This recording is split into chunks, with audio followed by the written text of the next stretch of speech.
안녕하십니까. 한의학 입문TV 강의를 맡은 한의사 이한영입니다. 반갑습니다.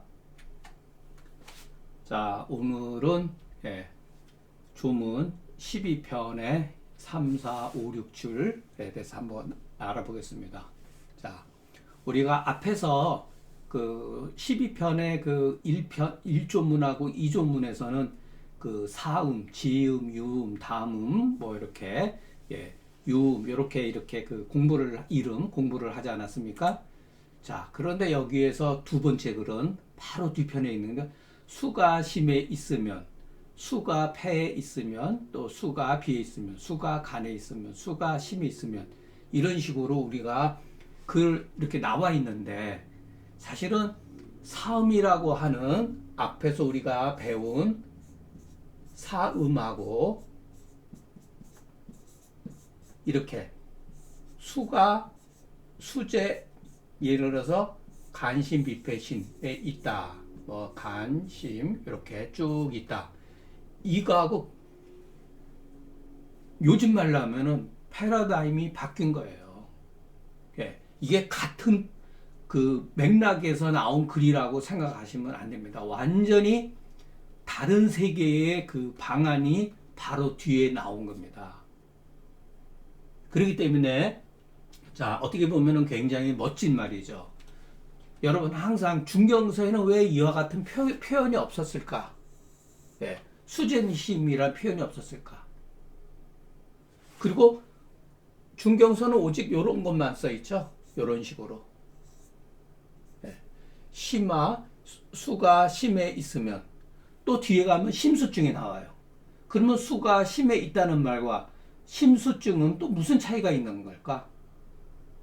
그러니까 이렇게 문체가 바뀌었다는 것. 단순히 문체만 바뀐 게 아니라 우리가 보면은 글 쓰는 데 있어서 문체만 바뀐 게 아니라 사고방식이 바뀌었다는 거예요. 문체가 바뀌었다는 것은 사고방식이 바뀌었기 때문에 그와 같은 문체를 쓸 수가 있는 거예요. 그러니까 사고방식에 의해서 어떠한 사고방식에 의해서 새로운 글쓰기가 발생이 됐고 그 발생된 글쓰기에 의해서 후세 사람들은 또 인식 체계가 거기에 또 변하는 거예요. 또 그 글에 문제가 있으면 또 새로운 패러다임이 나와가지고서 새로운 글쓰기가 나온다는 얘기예요. 그래서 우리가 한의사들은 글 쓰는 거하고 이거 무슨 상관이 있느냐, 뜻만 통하면 되지. 그렇지가 않다는 거예요. 우리가 이 문제를 깊이 생각해 볼 필요가 있습니다. 자, 이 글을 쓴 사람은 수가 심에 있으면, 자, 그러면은 수가 심장에 있다고 하는 그 사실을 어떻게 알죠? 이 사람은 알았으니까 썼을 거 아니에요. 수가 폐에 있다는 것, 수가 비장에 있다는 것, 수가 간에 있다는 것, 수가 신에 있다는 이 사실을 알고 있었기 때문에 이와 같은 말들을 쓴 게 아니에요. 근데 문제가 있는 거죠. 이것은 알 수가 없는 거예요, 사실은. 지금도 알기가 어려운 거고, 그 당시로도 알기가 어려운 거예요. 그런데 어떻게 이제 이와 같은 발상이 이제 나온 거죠. 자, 한 파트들은 옛날에 그 처음에 예를 들어서 유음, 다음, 지음, 이름, 현음 이런 식으로 생각이 이렇게 그 발달이 됐다 그러면은 어떤 시점에 가지고 꼭 그렇게만 볼 게 아니라 수가 그러면 간신, 비폐신 이게 기계적 해석이라는 거예요. 기계적 해석, 기계론적 해석, 기계론적 해석이에요. 자, 간신, 비폐신은 하나의 뭐라 그럴까 이렇게 묶을 수 있는 어떤 분류잖아요. 그러니까 이것도 기계적 해석에 의해서 분류를 한 방식이죠. 제가 여러분들한테 그전에도 말씀드렸지만은 제가 주제넘게 뭐 혼자서 어떻게 보면은 뭐 논문 뭐 석사나 논문 한번 못 써본 사람이에요. 저도. 근데 자꾸만 공부를 하다 보니까 자꾸만 눈이 띄어져요. 이 분류학이에요, 일종의. 이것도 분류의 개념이에요. 그러니까 우리가 분류만 잘해도 이 굉장한 학문에 굉장히 뭐랄까 진전을 일으킬 수가 있는 거예요. 다만 그 분류하는 방식이 누구나 납득할 수 있는 거. 우리가 무슨 소설을 쓴다든가 무슨 뭐 창작 예술을 한다든가 그러면은 남을 이해시킬 필요가 없어요. 기발하고 아주 그냥 독창적이면 무조건 되죠. 어떤 게 창의적이면 되죠. 그렇지만은 학문이라고 하는 영역에 들어왔을 때는 이것은 공론의 장이기 때문에 혼자만 이해되는 개념의 말을 써서는 안 된다는 거예요. 네. 이것은 분류하기에 있어서 사음과 지금까지 우리가 앞에서 배운 이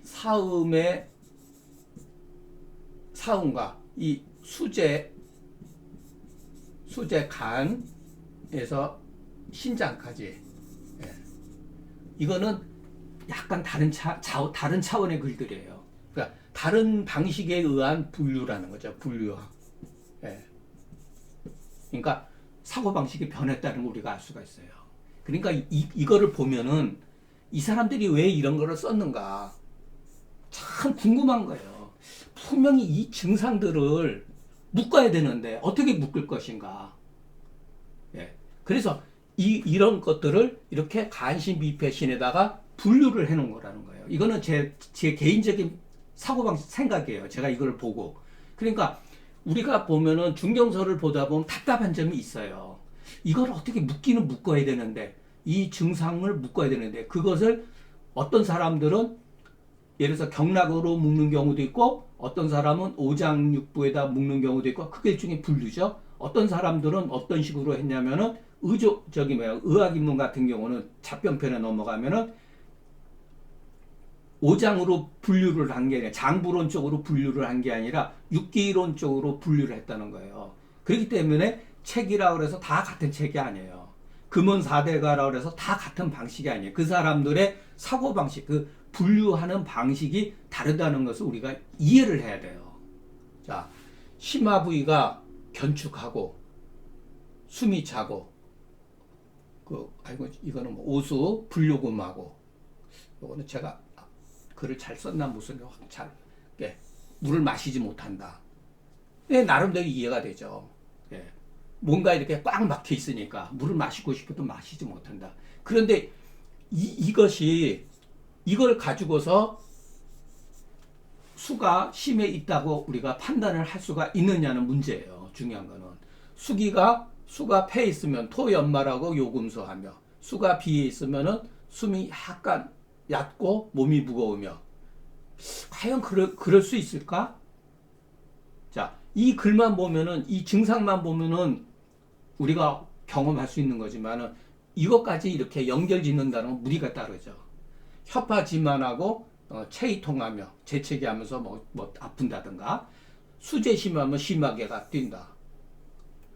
수가 신장에 예를 들어서 몰리면 심하에 두근거린다는 거예요. 이게 과연 그럴 수가 있을까? 의문점이죠. 예. 그래서 우리가 이 글을 앞에서 1조문하고 2조문에 나온 사음과 수재, 간신비, 패신 이와 같은 기계론적 5장으로 분류한 어떤 이것은 사고방식이 다른 거예요. 그러니까 이 사람들도 굉장히 답답한 것을 우리가 알 수가 있어요. 이거는 뭔가 엮어야 되는데 간신비, 패신이나 엮은 거예요. 글을. 근데 이것이 과연 올바른 방법이었느냐? 그럴 때는 옛날에는 이것이 통용이 됐을런지 모르지만 현대에 있어서는 이것은 통용이 되지 않는다는 거죠. 자, 이거에 대해서 제 견해는 심화, 견축, 단기, 오수, 불요금, 토연말, 요금소 여기 증상들 쭉 있잖아요. 간신비, 패신에 관한 이와 같은 심하게의 증상들을 은병이라고 말하는 것은 괜찮다. 그러나 이것을 수가, 심, 배비, 간에 있다라고 말하는 것은 옳지 않다. 제가 만약에 이렇게 하면은 누군가 왜 옳지 않느냐 물을 거 아니에요. 그래서 묻는 거예요. 왜냐? 다른 이유가 아니다. 이건 궁금하게 여겨야 되죠. 아니 이것을 비판을 하면은 이것이 옳지 않다고 하면은 그 근거를 대야 되잖아요. 그죠? 그렇기 때문에 우리가 글을 쓸 때 항상 글을 이렇게 물고 나와야 돼요. 그러니까 위에 글은 아래 글을 이어줘야 돼요. 그러니까 이런 식으로 글을 쓰면은 한 편의 짧은 글이더라도 이렇게 해석, 주석을 쓸 수가 있다는 거예요. 왜냐하면은 수가, 심, 배비, 간, 신에 있다는 것은 오늘날에 어느 정도 이것이 증명이 됐어요. 그죠? 네. 심장에 물 차 있는 경우도 많잖아요. 제 친구 한 사람 뭐 심장에서 뭐 물을 2리터를 빼냈어요. 얼마 전에 환자 한 분은 막 굉장히 고도 비만이었는데 제가 그 구안와서 와가지고도 이제 치료해서 치료는 다 됐는데 항상 고도 비만이었기 때문에 키가 한 165인데 한 100, 한 5kg 됐는데 이러면 안 된다. 체중 조절해야 된다. 계속 그러는데 얼마 전에 왔는데 체중이 쭉 빠져서 왔더라고요. 그래서 병원 가서 심장이 부어가지고 물을 뺐다고 그러더라고요. 예. 그러니까 그런 거는 어느 정도 요즘에 우리가 뭐 폐수증도 있고 신장도 이렇게 부을 수도 있고 그런 거죠. 그런 말은 통용이 되죠. 그렇지만 어떤 게 문제가 되느냐? 어떤 약은 심수를 치료하고 간수를 치료하지 못하며 어떤 약은 폐수는 치료하는데 신수를 치료하지 못한다는 것은 당시뿐만 그 증거를 세우지 못할 뿐만 아니라 비록 오늘날일지라도 그 사실을 증명하기가 어렵다는 거예요. 자, 그러면은 백복이 심수는 치료를 하는데 간수를 치료하지 않나요? 그러면 백복을 심수에 치료하는 약으로 규정하면은 백복은 소화기라든가 위장이라든가 예를 들어서 위내 정수증에는 치료할 수 없는 약인가요? 이런 문제점이 발생이 되잖아요. 예. 그러니까 문제가 되는 거예요. 이와 같은 그 글쓰기 방식이. 고로 사음으로 구분하는 것은 우리가 취할만 하지만 수가 5장에 있는 것은 취할 수가 없다. 예. 왜냐하면 궁극적으로 이론적으로는 뭐 말은 좋죠. 수가 심에 있다, 간신비패시 있다는 말은. 근데 치료하는 약 자체가 그러면 다 구별이 돼야 되는데 과연 그것이 구별이 되느냐는 거예요. 어떤 약은 심수만 치료하고 어떤 약은 간수만 치료하고 이것이 입증이 돼야 되는데 어떤 약은 심수도 치료하고 폐수도 치료한다면 이것을 구별할 필요가 없는 거죠. 중경사에는 이런 식으로 기술이 되어 있지 않잖아요. 그렇지만 그렇기 때문에 글이 굉장히 발전한 것 같지만 사실은 근거주의에 있어서는 글이 퇴보했다는 것을 우리가 알 수가 있다는 거죠. 자, 이것으로 우리가 생각을 해보면 이것은 한 사람의 글이 아니라는 것을 알 수가 있다. 예. 금계유락 조문 같은 경우라든가 특히 12편 조문 하나에서도 한 사람이 글이 아니라는 거예요. 무릇 방의는 은병의 그 정상 어떠한 상태에서 도모하는 것이니 비록 5장의 수병을 우리가 알지 못할지라도 무슨 문제가 있겠는가, 무슨 어려움이 있겠는가. 개인적으로 이와 같은 증상에 그냥 명예출감탕, 소청령탕, 이진탕, 10조탕으로 치료하면 되는 거예요. 이게 간신비패신하고 무슨 상관이 있어요? 네. 이와 같은 증상이 있으면은 거기에 합당한 증상을 치료할 수 있는 거죠. 소청령탕 같은 경우 수기 폐도 치료가 되지만은 심하유 수기에도 치료가 되잖아요. 예, 이진탕은 건의제가 될 수도 있고 또 폐 어떤 것도 치료도 되고, 예. 10조탕도 뭐 마찬가지죠. 어떻게 보면은 자 이렇게 수기를 조절을 해주면은 우리 몸에 예를 들어서 신장의 기능을 간접적으로 보상작용을 한다는 거예요. 어떤 사람이 신장이 문제가 있을 때 이와 같은 치료, 이수작용을 통해서 이수작용을 함으로써 신장의 기능을 보상작용으로 어느 정도 대체를 한다는 거예요. 그러면 이런 약은 심장도 치료하고 간장도 치료하고 폐도 치료하고 심장도 치료하고 신장도 치료한다는 것을 우리가 말하지 않아도 알 수가 있는 거죠. 예. 그러니까 이 관점에서 이해하는 것이 어떻겠는가 이런 생각이 듭니다. 자, 8번째 조문. 심하에 유음하면 그 사람은 등 부위가 한랭한 것이 손바닥만큼 차다. 이런 증상이 의외로 있더라고요. 굉장히 많아요. 자, 근데 여기서 심하에 유음이 있으면 이렇게 했잖아요. 심하에 유음이 있다고 하는 사실을 어떻게 알죠? 글이 거꾸로 된 거죠. 여기서는 심하에 유음이 있으면 그러면 심하에 유음이 있다는 사실을 어떻게 아느냐 말이에요. 이게 글이 문제가 있는 거죠.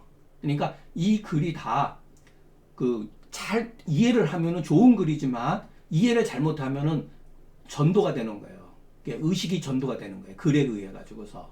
자, 문제는 심화에 수음이 있으면 이와 같은 증상이 나타난다는 맞는데 정작 심화에 유음이 있다고 하는 사실을 우리가 어떻게 판단하느냐 이거죠.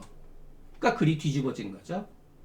자, 그렇기 때문에 제가 말한 견병지원의 관점에서 여러분 이게 완전히 제가 뭐 수백 번 제가 울고먹는데 그만큼 이게 중요한 거예요. 예. 병을 보고 견병지원을 근거로 논한다면 이 조문은 전도가 된 것을 알 수가 있다. 앞으로 이런 것들이 굉장히 많이 나와요. 비록 자 이것 때문에 저것이 나왔으나 이것은 뭐죠? 병의 원인이죠. 병인 때문에 피는 뭐죠? 증상. 당연하죠. 병인 때문에 증상이 발생되는 거니까. 그러나 우리가 실제 임상에서는 반대예요. 이 증상으로서 병인을 유추하는 거예요. 그렇기 때문에 어떻게 글을 써야 되냐면 원래는 글쓰기 방식을 배, 한냉, 여, 수대자의 가지기 심하유 유음야라 이렇게 글을 쓰는 거예요. 원래는. 예.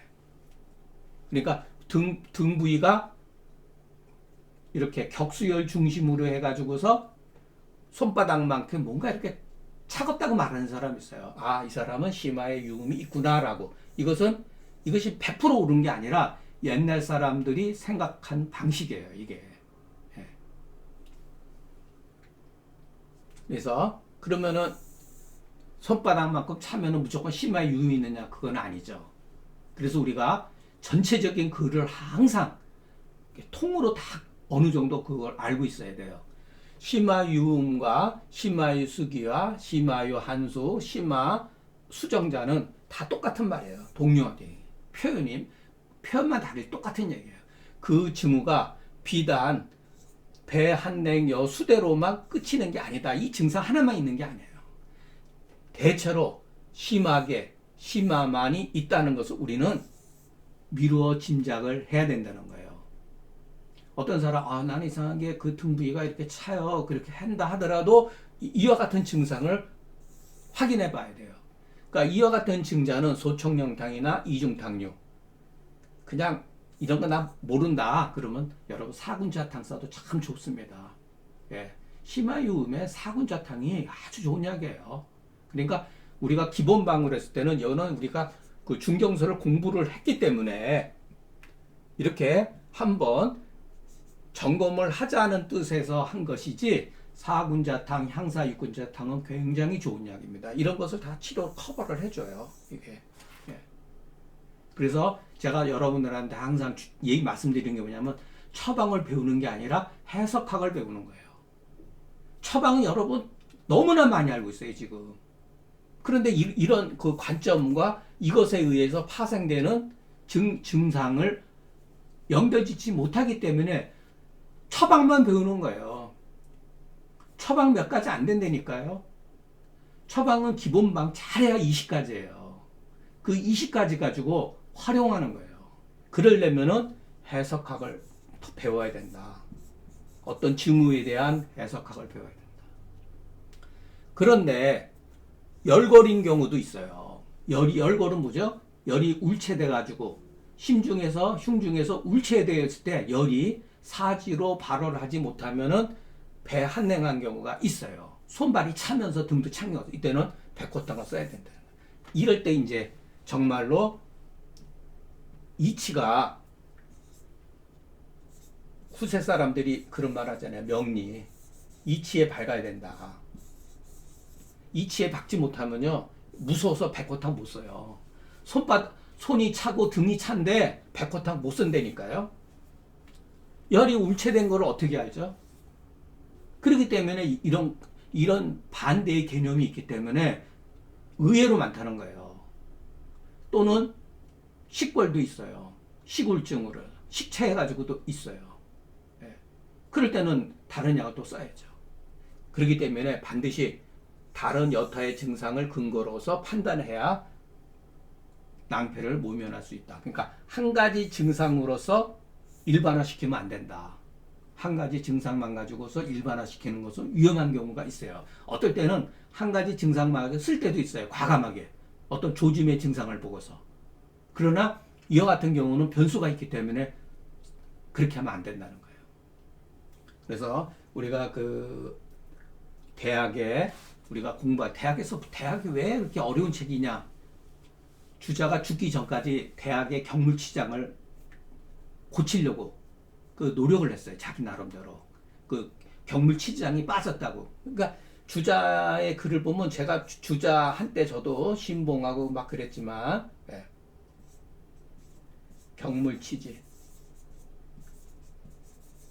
경물치지가 바로 명리죠. 명리. 예.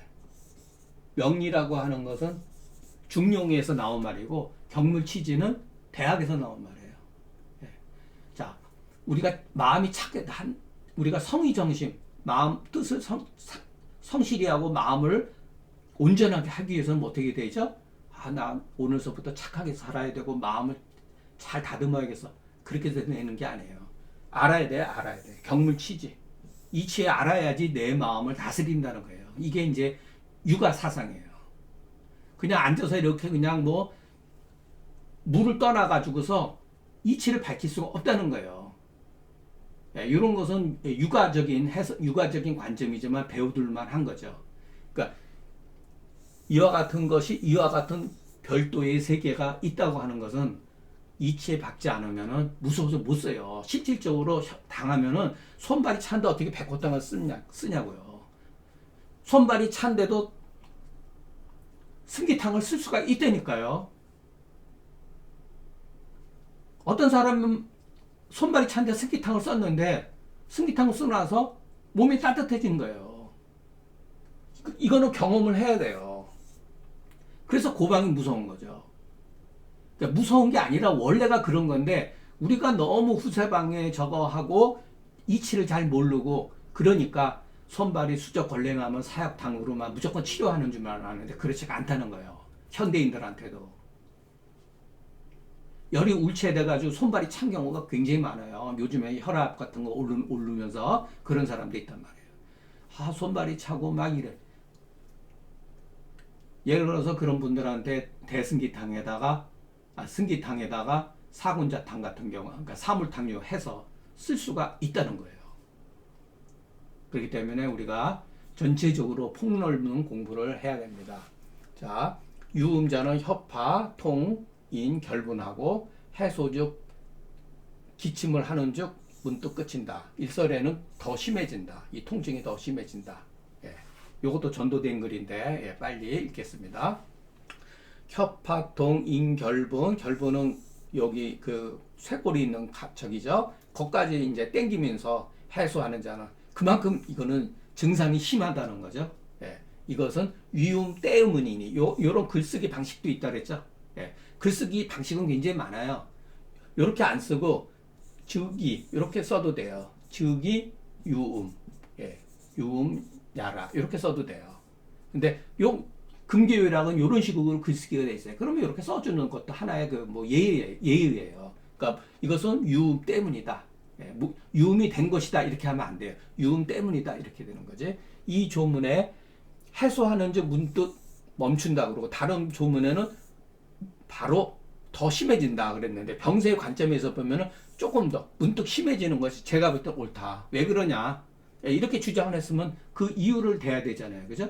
만약 이 경우에 해소가 심하면은 이 심한 그 발작에 의해서 협파유음이 이것으로 인해 가지고 더욱더 발작을 해 가지고 진동하면서 상충을 하고 반면에 협파의 유음이 발작이 더욱 심하면은 그 해소증이 더욱더 심해진다는 거예요. 그러니까 서로 자 다시 한번 자 이 경우에 해소가 심하면은 협파유음이 더욱더 그 진동 상충을 하고 해소증이 심하면 또 반면에 협파음의 발작이 더욱더 심하면은 해소증이 또 더욱 심해져요. 이에 유음과 협파통과 해소증이 서로 상인적 상인 관계라는 것을 우리가 알 수가 있다는 거예요. 그러니까 증상이 연결돼 있다는 거죠. 예, 그렇기 때문에 우리가 항상 그 병세의 관점에서 이해를 하면은 비교적 이렇게 뭐랄까 오류를 범할 수 있는 확률이 적어진다는 거죠. 얼마든지 제가 여러분들한테 그 강의한 내용에 대해서 반발할 수가 있어요. 사실은 이거는 제 주관이니까, 예, 제 주관이니까 저는 이렇게 생각을 한다 이런 입장이죠. 그러니까 이와 같은 병증을 가만히 우리가 분석을 해보면은, 예, 이와 같은 병증을 유음에 의한 병인이죠. 협파통 어떤 증상이죠? 협파통이죠. 병의 병근이죠. 이거는, 예, 이거는 병증이죠. 병증이죠. 요거는 일종의 병인 관계고, 예. 이런 것들이 서로 원인 관계를 가지고 있다는 거예요. 예. 상황에 의해 가지고서 해소증이 심해지면은 협파의 그 유음이 진동 발작하기 때문에 더 땡기면서 아플 수가 있어요. 또 어떤 원인에 의해서 그 협파의 유음이 발작을 하게 되면 해소증이 더 심해질 수가 있는 거죠. 예. 그렇기 때문에 어떤 그 서로 간의 그 원인을 이루고 있는 관계를 우리가 조문을 통해서 이해할 수가 있다. 예.